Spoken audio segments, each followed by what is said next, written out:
On February 4th, 2021, Sandra Birchmore was found dead in her Canton, Massachusetts apartment. The charges filed today in federal court allege that she was in fact murdered by Matthew Farwell 3 days earlier. We allege that Sandra Birchmore survived years of grooming, statutory rape, and then sexual violence, all at the hands of Matthew Farwell, who was employed throughout their relationship as an officer and then detective for the Stoughton Police Department. And when it became clear to Mr. Farwell that he could no longer control Sandra Birchmore, he allegedly silenced her permanently.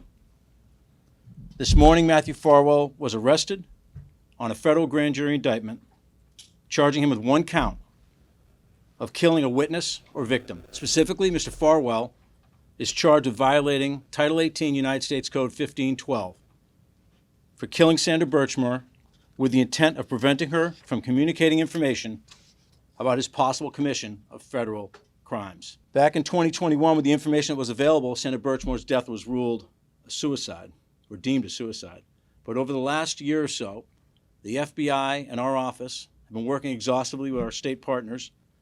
We've uncovered critical new information, examined the existing information, all of which led to this federal grand jury indictment. If convicted on this charge, Mr. Farwell faces a minimum of life imprisonment. The maximum penalty under this statute as charged is a sentence of death.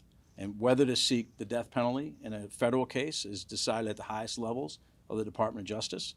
That decision has not been made on whether the death penalty sought in this case, and that process will continue, but I can't comment on it beyond that. It is disheartening to have to charge law enforcement officers, especially with crimes this serious. But it's our job at the Department of Justice to investigate potential crimes without fear and without favor. I want to note that we are sharing the information and the evidence that we developed in this case with the Norfolk County District Attorney's Office, with the Massachusetts State Police, and with the Massachusetts Attorney General's Office, so they can assess whether state charges may be warranted in this situation. What we believe Officer Matthew Farwell did, as outlined in today's indictment, is depraved and a gross betrayal of his sworn oath and the public's trust. Let me be clear. Matthew Farwell's gun and badge did not grant him authority to violate the Constitution, and it certainly didn't entitle him to sexually exploit, abuse, and rape a child before killing her and her unborn baby in an attempt to cover up his alleged crimes. What's also troubling is we believe Matthew Farwell staged Sandra's body and her apartment to make it look like she had died by suicide. In the days that followed, this sworn police officer repeatedly lied to Massachusetts State Police investigators about the nature of their relationship. It's a stark contrast to the sheer excitement and pure joy that Sandra felt when she told Farwell that she was expecting his child, texting him a photo of a poster she had made celebrating the pregnancy. Our investigation also uncovered additional evidence that is inconsistent with someone choosing to die by suicide. In the hours leading up to Sandra's death, she reached out to a photographer to inquire about booking a newborn photo shoot. She also reached out to a friend about obtaining baby clothes. And at the time that she was in the middle of doing laundry when she died, with a load in the washing machine and another one in the dryer.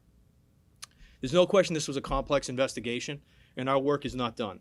Our agents, analysts, and financial investigators reviewed tens of thousands of text messages, emails, and financial records, conducted dozens of interviews with family, friends, and experts, and analyzed the crime scene. We urge anyone with information about the circumstances surrounding Sandra's death to contact the FBI.